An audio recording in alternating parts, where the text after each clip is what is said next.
Hi everyone, welcome to another YouTube video. This one hopefully will be relatively quick, but I want to blast out the answer to a question that a lot of people have been asking since he's sort of come into the scene and has been working more and more alongside me and other people, and that is, who the fuck is HenryG? Everyone's been asking, and I know he's done an AMA recently on Reddit that it seems a lot of people didn't catch, and obviously, yes, he does represent and own the site easyskins.com, which is for gambling, so that instantly makes some people, oh, he must just be another one of those gambling chancers, like so many companies that are coming into esports at the moment. Now, actually, that isn't true, and I've known Henry pretty much all of his competitive career, and he's been around a long time, and he was actually in Counter-Strike Source probably the greatest all-rounder that we produced. I mean, I suppose that's debatable, but certainly for a period of time, I'm not too sure it was, sort of before the second wave of 1.6s came in. He was always an in-game leader, always a rifler, very good fragger, you know, just as I said, a great all-rounder. But let's take a look at some of his career to date. Now, where he really started taking off was through a team that would go on to become Z-Board. I know all of this because I ended up managing Z-Board at some point in my career, and therefore had to know the history of the organisation. Now, they were abbreviated. They were a team called XO43, which was an abbreviation for Extreme Ownage. That's where the numbers were, you know, 0, W, 4 for the A, and all the way through to the 3 for the E. And they were comprised of the best Condition Zero players, Counter-Strike Condition Zero players. In fact, they had a ridiculous record in the enemy down ladder. I think they were unbeaten in something like 54 games or whatever it was. Now, they had a second string team, which was called XO43 Rebellion, and in it was a player called Henry Greer, aka HenryG.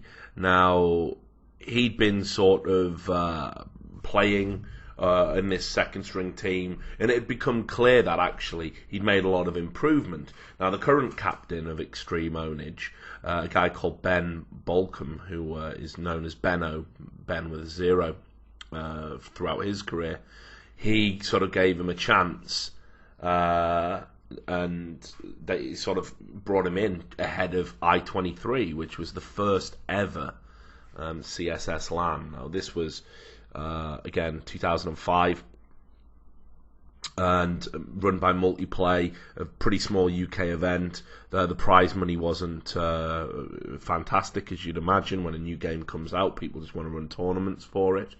But this team was the favourites to win, alongside another team called Excite UK, which is another organisation I managed. Now, I got some quotes from the time. I wrote some articles, sort of the complete history of Counter-Strike Source. Some of it got published, some of it didn't. And basically, Henry went to that I-23 as part of XO43. And he's only 15 years old at this point. And one of the quotes in one of the articles I did was, he says, "I'm 15 years old. I arrive at my first LAN, and we were told there was a room you could sleep in called the Red Room. I put all my stuff in there, and on the very first night, my sleeping bag and pillows got stolen, so I had nothing to cover myself with except a wet towel in the middle of winter. I was 8 stone back then, and I was amazed I didn't die." Now, again, anyone that's been to a multiplayer event will know about the Red Room. The Red Room was a communal sleeping area because you came down in tents. People didn't get hotels back then. You came down and you camped in a tent, and if you didn't want to brave a tent, you went into the Red Room. I got my own horrible stories about the Red Room. I mean, apart from the fact that if you've ever stayed in there, the smell is incredible, overpowering. You imagine you get a room full of nerds, a room full of gamers, and yeah, the stink is just unbearable. On top of that, it's not like anyone's shy. I stopped sleeping in the Red Room quite early on because I started to sort of climb that social ladder. But I distinctly remember seeing someone just quite obviously masturbating in the Red Room. They just didn't give a fuck. They were just going to crack one out despite being surrounded by awake gamers. So Henry's absolutely on the money there. The Red Room was truly horrible, and it was obviously quite a baptism of fire for him. Now, the final of I-23, which of course Henry played in, was sort of marred by like this weird controversy. Nobody really knew what the fuck they were doing with CSS at this point, all the commands and C-bars and everything. None of it was established as being sort of de facto what you needed to have. And a lot of the admins, they didn't really know either. They were just volunteer guys. It's a new game. The pros obviously knew more about exploits and that sort of thing than the admins did. So when X043 and Excite UK went up against each other in this final, it was quite clear that Excite UK had actually, they weren't using forced rates. They were changing their rates to do what we used to call rate hacking. So you had everyone else sort of on X043 pinging between 10 and 20, and the Excite UK side were all fixed on 5. And there was this big argument. Excite UK were accusing X043 of using exploits. X043 were pointing out that Excite UK was sort of rate hacking. Anyway, they finally agreed that they were going to enforce rates, that if everyone had the same rates, it would be fair. Excite UK reluctantly agreed to this, and the final took place. So anyway, the first map was Dust 2, which X043 won 16-5. It was fairly comprehensive. And then the second map was Aztec. And they'd even played earlier on Prodigy earlier in the tournament. This gives you an idea of what the competitive map pool for Source was like at the time. And they won 16-10, which actually on Aztec is fairly comprehensive. Now the final was played at something like 3 a.m. The players all wanted to go out and celebrate, but it was Easter Monday as well, so it was literally just nothing open.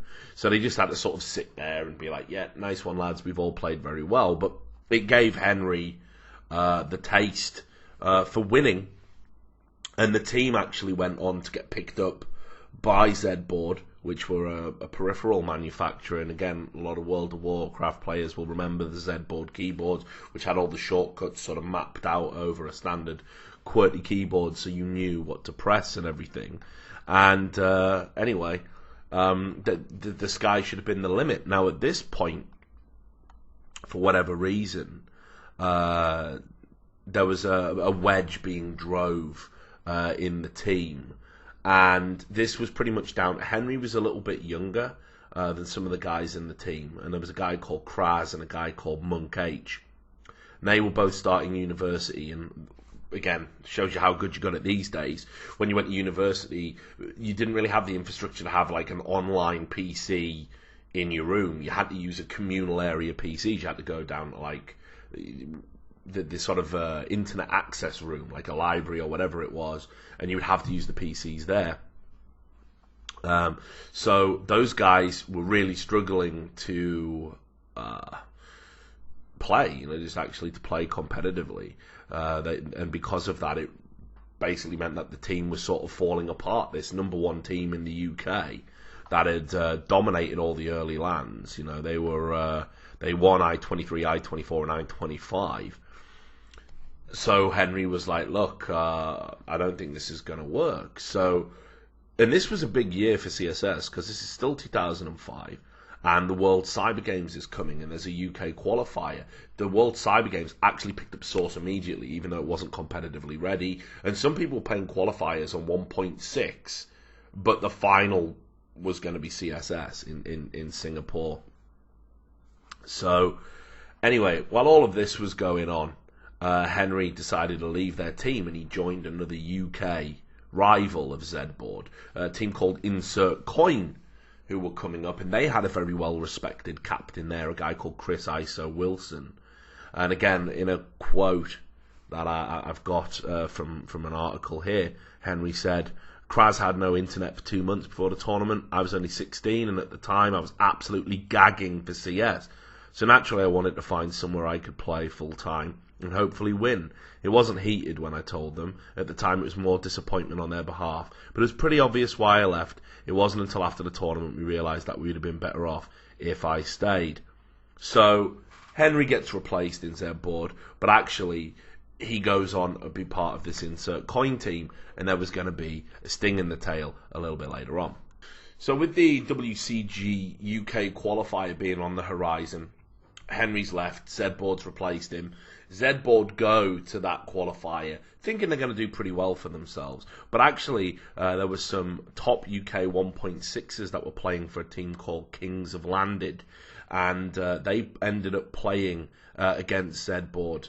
I think it was in the semi-finals or the equivalent, and basically the 1.6s were just absolutely throwing abuse at Z board, really berating them, and they were doing things like team typing and calling after each frag, which were against the rules.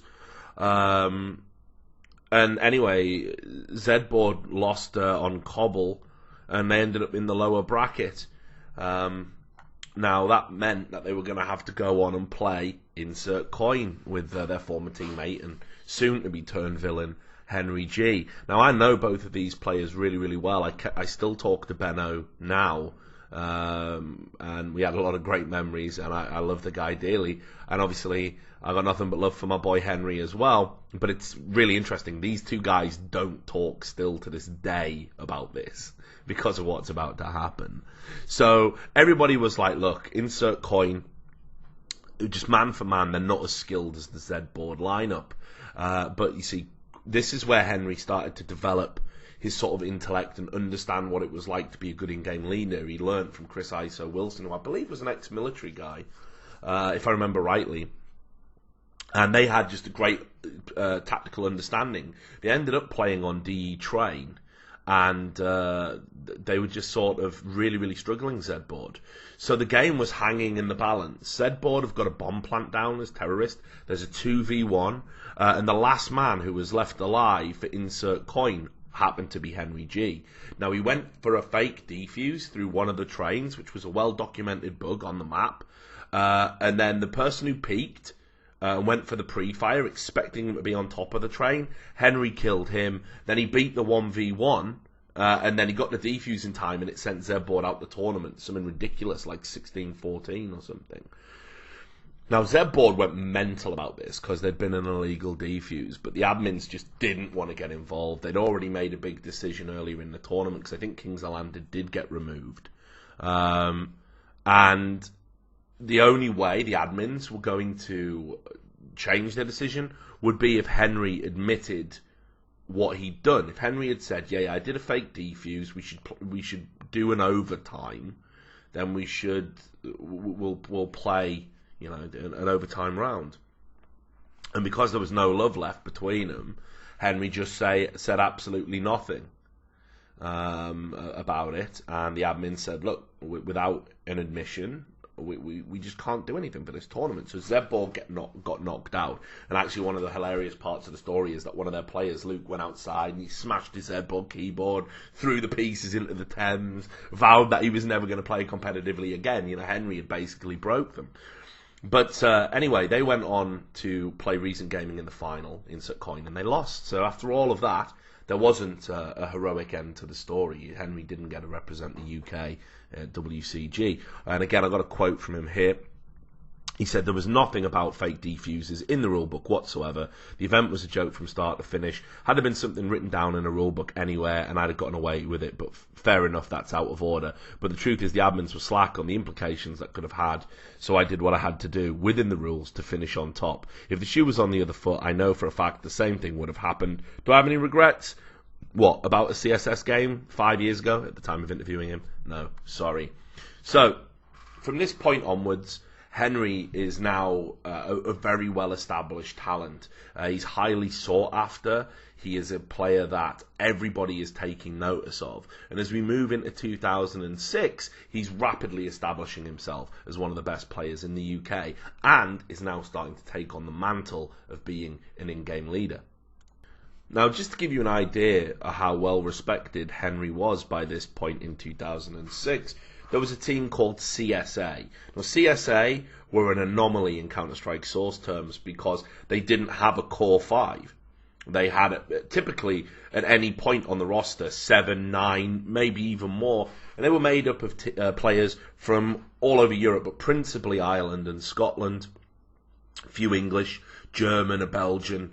And it was just this sort of rotating lineup of very, very accomplished and high-skilled players. Now, when the Nations Cup, the clan-based Nations Cup came along in 2006, everyone on CSA was called up to their respective countries. So you had Arak, Hartigan, Limps, Haggis, so 4 of those guys went to represent the UK. You had Gideon and Reddy, they were playing for Ireland. There was a guy called Aiden who played for Germany. I think they had some guy called Gio who played for Belgium. Anyway, they basically were just, they were the core of the UK lineup. Now, the UK team in clan base was an absolute beast. And in addition to CSA, who were considered the best team in Europe at the time, for a very brief window, you have to understand that there were new teams coming up all the time that would dethrone people. But for a brief window of 3 months, 4 months, CSA are the shit, right? So they are Team UK. And the only other 2 players that even played that weren't from them was HenryG, who had briefly gone back to Z-Board despite his disagreements with Benno, and Tom URL Chenery, whose name you'll hear a bit more later. And that Henry was instrumental in this UK team. Now, the UK side didn't lose in the groups. It went undefeated in the groups, and the groups were fairly big. They beat everybody. Then they get through and they have to play Finland. Now, equally, Finland was one of the great original Source nations. They had the Insignia Cadre team, who again were one of those teams that were very briefly the best in Europe, and obviously there's an argument to say best in the world. You just never really got an opportunity to prove it at this point because America and Europe weren't really meeting on at all really, let alone on a regular basis. And I can't even remember why. I'll have to get my friend Angel Dust to remind me. But there was something fucked up, and Finland got disqualified, and UK went through to the final. And they had to play Germany, like the ultimate online nation, in clan base with no anti-cheat, right? And they fucking won, right? They won it. So what an achievement that was. So this sends this like seismic like vibrations throughout the Counter-Strike Source scene. It's like, holy shit, the UK's the best in the world. It's now, you can demonstrate that argument. And we did have all of these great players. So HenryG was receiving all of these plaudits. He was considered instrumental in that victory. And again, this is where all of a sudden opportunities are now starting to open up for him. So CSA are reveling in this sort of newfound status. Everyone's loving them. The Nations Cup win is being given to CSA. You got players on the German team playing for CSA. So everyone was like, yeah, this team's awesome. So 4 Kings, who at this point were moving into CSS, they'd always historically been a great 1.6 team, like some Manja Capra and all that representing them. They wanted a Source team, so they went for CSA. Now, even though CSA weren't conventional, didn't have that core 5, they got the 4 Kings sponsorship. Now, just before they get picked up by 4 Kings, HenryG, because he bonded with the CSA guys, he was briefly added to their roster, and then he left. So he misses out on the 4 Kings sponsorship directly, which was huge. And he was over in Reason Gaming, I think it was at this point. What happens is, the CSA move is deemed such a disaster. They underperform all these UK lands. I mean, really underperform. That 4 Kings decide to remove them. They don't like the squad system. Everyone else is running core 5s and practicing. There's no inactivity. 4 Kings just get rid of it. And they pick up the Reason Gaming side that HenryG played for. So he narrowly avoided getting the sponsorship the first time. Super regretful about it. Goes and makes a great team on Reason Gaming and actually ends up in 4 Kings. And let me tell you, this Reason Gaming side that Henry was on were absolutely sick. I mean, they had some of just the best raw talent in the UK at the time. And actually, what's funny is by this point, Henry, despite still being super young, he's now the captain, the in-game leader. He is the guy that's really giving these players, sort of, they're taking their cues from him. And he was suddenly thrust into being a captain of a team at a super big organisation in the form of Four Kings.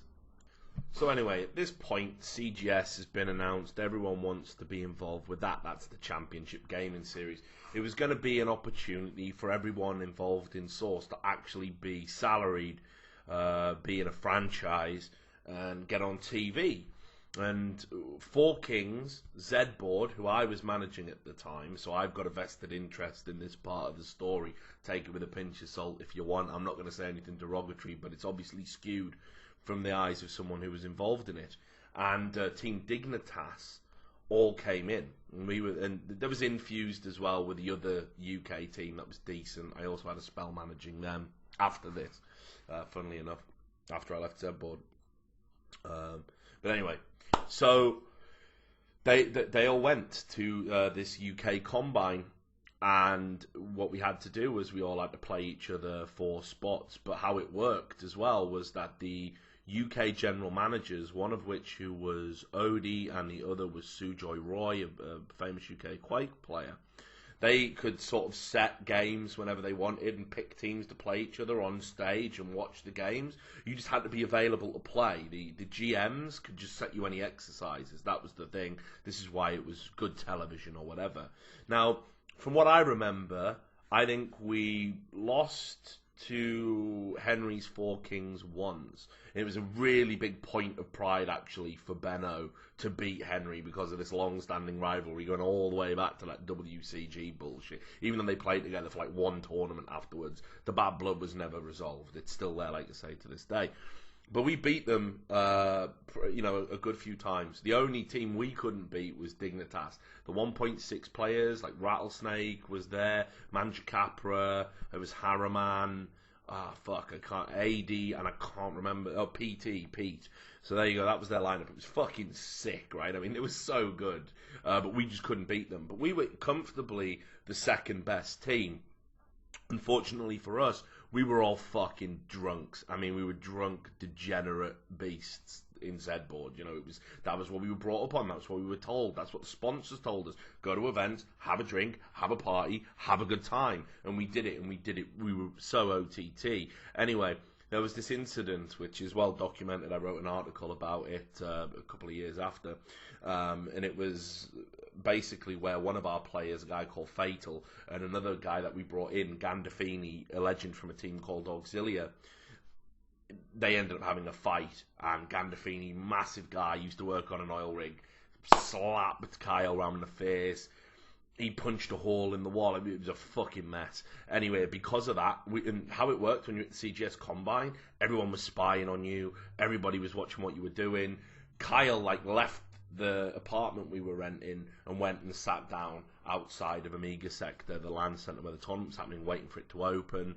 Told everyone what had happened. There was no keeping it quiet. So as a result, basically everybody knew that we were just a fucking mess. It tested my management skills to fucking breaking point, sort of even getting to this stage, and then it all just went down the Swanee. Now, it was really obvious we were never going to get drafted. In fact, we said at this point, we may as well just pull out the tournament, but we were due to go to the TV filming, which was, if I remember rightly, the TV filming was down, where was it? Some famous studio, not like Ealing, but anyway, where they filmed the fucking Bill and all that shit. So we had to go there, or there was no show. So everybody told us, it's going to be alright, none of this matters, clean slate when you get down to the TV. Of course it was all bullshit, we were never getting drafted. But we went anyway. So we went, and we've been partying with the guys from Sky TV, and they were like, look, what we'll do is we'll pair you up, we're fucking Infused in the first one, even though I think that fucked the seedings, but we got an easier run. So we beat Infused, and then we got to the final of the tournament. We got wrecked by fucking Dignitas again, but Dignitas had wrecked London Mint, so technically I think at the filming, if I remember rightly, and Henry can correct me on this, we were second place overall, with HenryG's Four Kings being third. So we were like, well, I guess on results we got a chance getting drafted, but it didn't pan out like that, obviously, because of the behavioural issues. HenryG's Four Kings got drafted. They became London Mint. Now, what's remarkable about what happens at this juncture is Sujoy Roy Didn't really have a lot of interest in being a GM. I think he'd been involved in helping design the Land Centre, which is now closed down where I live in Birmingham. But he didn't really want to be a GM. But I think he agreed to do one season to give credibility to the CGS, because obviously he was a big name in esports. Now, basically, he didn't really care about the CS team that much. Like, he just, look, you guys run yourself. So Henry was effectively running this CGS franchise, the CS side of it anyway. He was the captain, he was in charge, he was the leader. And if I remember rightly, in the first season, they were actually the best team in the UK by some distance. They beat the team we couldn't beat, Team Dignitas, that went on to become Birmingham Salvo in the very first season of the CGS. And then I think when Ben Woodward from Four Kings came in and took over, not because of him, by the way, it just so happened that actually Birmingham Salvo brought in a new generation of 1.6s, Wes, Wilzu, and they just went fucking ham. I mean, they were the best team in the world. So naturally, London Mint slipped down, but they had pretty good results and pretty good LAN events during this time. And as I said, HenryG's the consummate captain, the consummate professional. I wrote an article at this time, and obviously the CGS website's all closed down now, but I might upload it to a paste bin and put it in the description. But basically, I remember Henry vividly telling me this. He said it made my mother cry. It made her so proud. It like really helped sell the idea that I was a sports person, I was an athlete. Now, I don't think it's that good. I don't think anything I wrote back then was actually that good, but I'll include it in the description. You can see it. But anyway, so me and Henry, we'd always had this good relationship, going that far back. He was accessible. He was someone I actually thought did a great job, great captain. I think I was somebody that he looked up to, and he was having to be an adult and having to be a little bit older and a little bit wiser, like way beyond his years, way beyond what was reasonable. Because keep in mind, I mean, this guy isn't even, that old at this point. And he's in charge of something that's huge and really in the public eye. Coped with it all super admirably. There was maybe a few incidents that he could have done something about in the second season. Not really worth going into. There's a little bit of like inter-team bullying and inter-team fighting or something. I don't know. Henry sort of couldn't really get on top of it. I don't think it's fair to expect him to do that. But I wrote an article about that they didn't want to print anyway.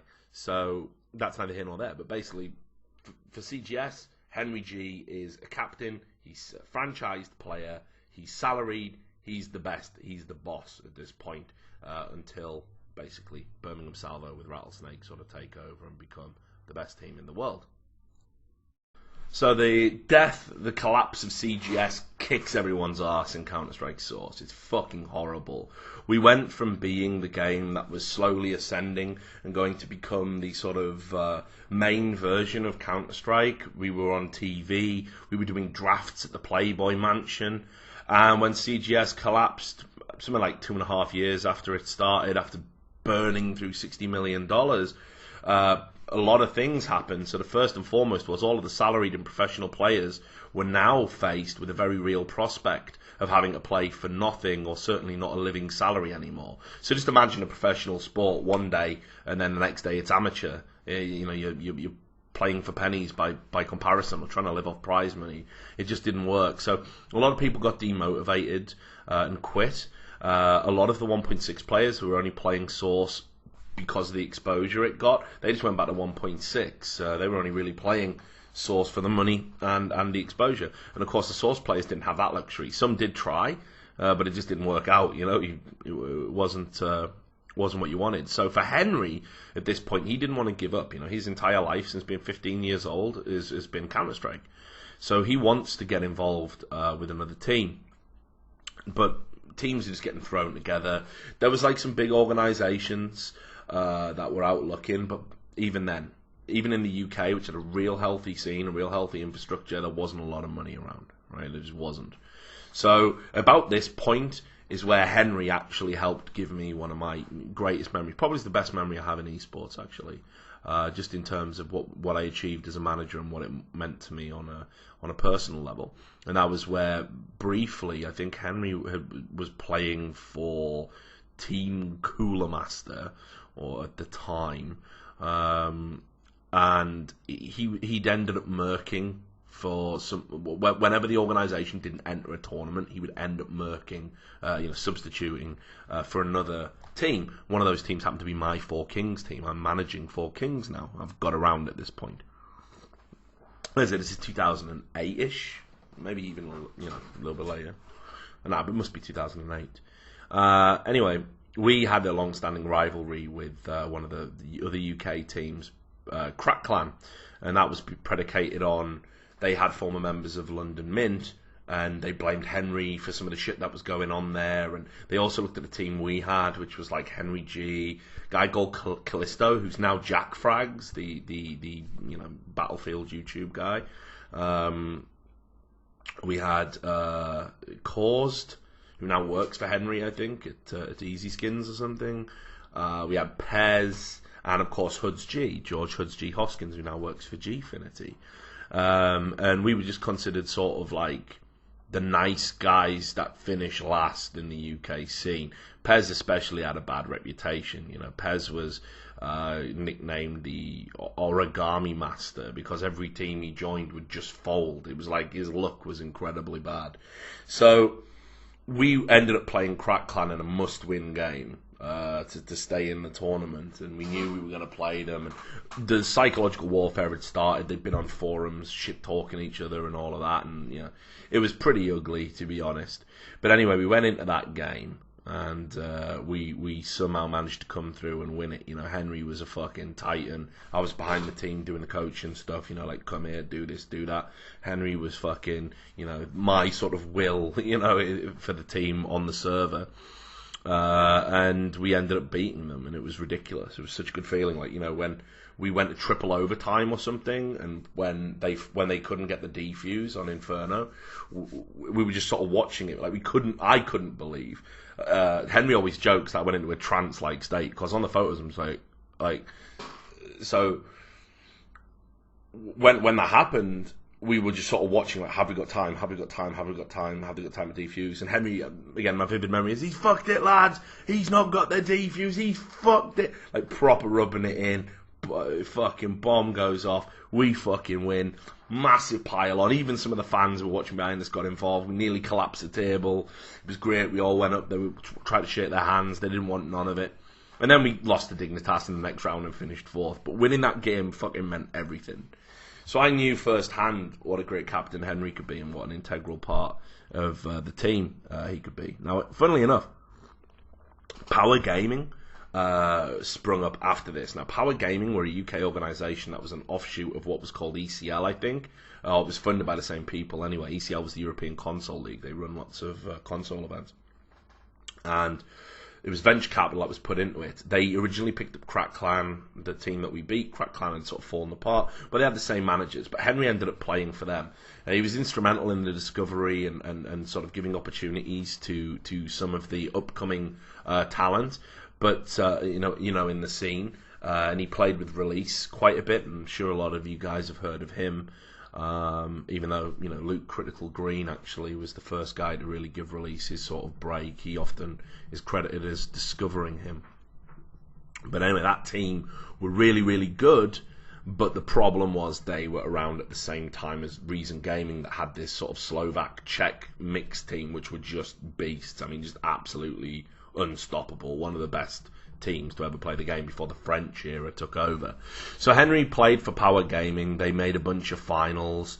They would primarily lose to Reason Gaming. They lost a few other events. And then he kind of went on to become like a sort of foreign star, like he played for Epsilon, but also he got exported out. And this is an insert, as I forgot about this, so I don't even know how I'm going to fit this in. But yeah, in 2010, when the UK source scene was still pretty good and we had all these exports going on, Henry actually was in the team that won the ESL European Nations Cup. Now, even though the French teams had already started to dominate, what was interesting was the French national team didn't win this event in source. They finished third overall, and it was Henry's United Kingdom that actually beat Denmark in the final in 2010. So forgot about that. But yeah, so he didn't just win the Clan-Based Nations Cup, he won the ESL as well. MTW were a real famous German organisation. You'll have seen recently, actually, at the time this video has been released, they've been tweeting and hinting they're going to come back. They lost a bunch of money, they fucked over a bunch of players. I'm hoping it's going to be run a bit better because they have such a great history in the scene. I've always loved MTW as an organisation up until the point where they started doing, unacceptable shady shit. But anyway, Henry went out and played for them, and again, it was like, wow, MTW isn't even picking up Germans anymore. They're picking up an international team. They're picking up UK players, and again, they did reasonably well. Although I would probably say they were kind of a little bit of underachievers in the scene. Anyway, as the Source scene starts to dwindle to a close and we can see it winding down, Henry's committing to it less and less. He's obviously done universities, doing the right thing, looking out for himself as he moves through into the later stages of his life. And I honestly expected at this point that Henry probably wouldn't be involved with Counter-Strike too much anyway. To put it a little bit into perspective, the last great Counter-Strike Source event, the accepted finale of the Counter-Strike Source story and the Counter-Strike Source adventure, was Copenhagen Games 2012. Every team from all over the world came to that one. We all knew it was going to be the last hurrah. It's one of the best esports events of all time. Just a great, great story. So many different nations represented. All the best players in Source were there, but Henry was conspicuously absent, if I remember. I don't even think he played in a team at this event. I think he was just doing his own thing. It's a real shame because if he was playing for a team, he might well have been playing for the team that won it. Just to give you sort of an idea of the teams that were there at the time, there was Thermaltake Esports Dragons. They finished 7th to 8th. They had Shocks, Smiths and Scream on them, along with Uzi and Malek. Then you had the international MTW team, which Henry had been a former part of but wasn't there anymore, and they had Hoods G, Weber, Cajun B, Nucky and Wilzu. You had Copenhagen Wolves as well that have finished joint with them, and that was like guys like Nico and Socken, SMF, XLO. I don't even know where a lot of these players went. In Denmark, but the Danish scene was ridiculously strong individually. Then you had in 4th place Fully Talked, which was Steel, Mo, Frost, TCK, Monty. They done brilliantly at that event. Epsilon Esports. Now, Epsilon Esports, again, this will probably surprise some of you haters out there, but they were another good Danish team, and their in-game leader was Hunden. So it was Hunden. They had Glaive in there, my good friend Jochen, Kevin and Frost, and then in the second spot after an epic final which had a bunch of overtimes, it was Alternate. Now Alternate had Crystal in there, but also a bunch of German players that I don't even think any of them are playing anymore. It was like MNL, Rack, Felix and Solek, and everybody was saying after the event they cheated, they'd used some super LAN hack or something. It was crazy, but the UK had come out on top. And it was the Mouse Sports team, again, ironically, a German organisation that had imported UK teams. This seemed to be happening quite a bit at the time, as German EPS really started to drop off in quality. And that was Release, MX, Rattlesnake, PT, and Husey. Now, I think if Henry had been sort of playing and active at that time, there's a chance he probably would have been involved in that team. Although him and Rattlesnake, I think, had played together very briefly, where he'd stood in for Dignitas, and I don't think it had worked. I think if you put two captains together, it rarely does. But there's a chance he could have been part of that lineup. If not, he certainly would have been part of MTW, and therefore he would have played an even sort of a fitting end to the sort of closure of CSS. Anyway, as I was saying, I didn't really think that we'd see him too much more in the scene at this point, and we ended up sort of talking again, and we got casting. We ended up casting events. We did ESEA events, and we did some Dignitas Cups, and me and him have always had a good rapport, whenever we've done casting in the past, because occasionally he would be brought up and we would do some casting together. And that sort of took off and was well liked, but then he decided to start opening his own businesses. He had PC hire prior to Easy Skins. And then, just from nowhere, he just sort of had the opportunity to come back, do some analysis, do some commentary, and all of you guys seem to really love him and receive him well, which enabled him to leave his job full-time and be where he is now. And I couldn't be happier about that.